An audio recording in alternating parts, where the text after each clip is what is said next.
believe it or not, everything Biden says about supporting Israel, especially at the UN, is not true. We're going to prove it to you.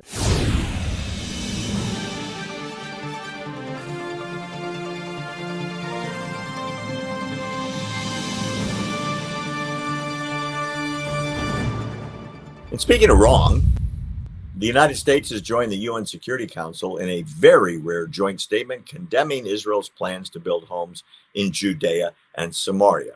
You know, Judea, the part of Israel where the word Jew comes from. It actually comes from a place. It's called Judea. That's why you call them Jews and not Samaritans or something else. America did convince a few other countries to water down the condemnation, but only did it after avoiding a veto of the resolution. In the past, America has always vetoed these crazy resolutions, but Biden, like Obama, sometimes hesitates to protect Israel. Even the good cop draft that didn't get through constituted an unfair attack on Israel for, quote, announcing further construction and expansion of settlements. Now, keep in mind, as someone who's been there many, many times and has family living there, I can tell you there's vast quantities of unsettled land. Israel builds on the unsettled land. If title is in the government's name, they buy it from the government, whoever's building. And if it's in a private party's name, they have to buy it from them. They don't just steal ground. The United States signed on to a statement saying Israel must go back to the 1967 lines. Let me explain to you what that means. Okay, this is important.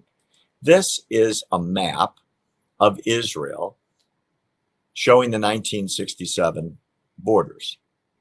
Those borders were never agreed to by anybody. Nobody in the world did. That's just where the war stopped in 1948, when every single Arab country attacked the Jewish state with the intention of killing every single Jew.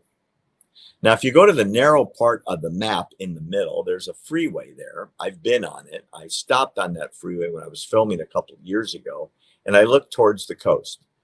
If you can imagine, if you're headed north, on the right is a wall separating what is called the West Bank of the Jordan, which is where Judea and Samaria are, and Israel proper.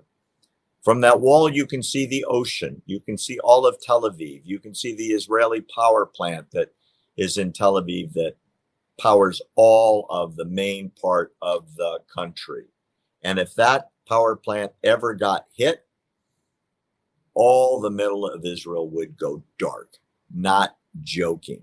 It is an indefensible border, and it has become the recognized green line border. Green line meaning where the armistice lines were drawn when the fighting stopped. There was never a treaty. There was an agreement later that international borders would be agreed after massive negotiations. They've never taken place. There's never been a new border established. It's just, well, the history as the way it's been over the last, well, however many years it's been since 1948, over 75 years. And the purpose is, let's go back to that. Let's give Israel an indefensible border. Let's put terrorists within sight of the power plant, and Israel would be extremely, extremely vulnerable to terrorism. It's an indefensible border, which every Israeli knows. And Bibi's government, Bibi Netanyahu, who's the prime minister, has said there is no way a resolution like this will ever be binding on the Jews in Israel, because it denies Jews the right to live in their historic homeland of Judea and Samaria, and ignores the fact that over and over again, terrorism comes from exactly the place that the United States now says should be Palestinian territory. It's unbelievable. That armistice line was established where the armies of Jordan, Lebanon, Syria, and Egypt were stopped in 1948.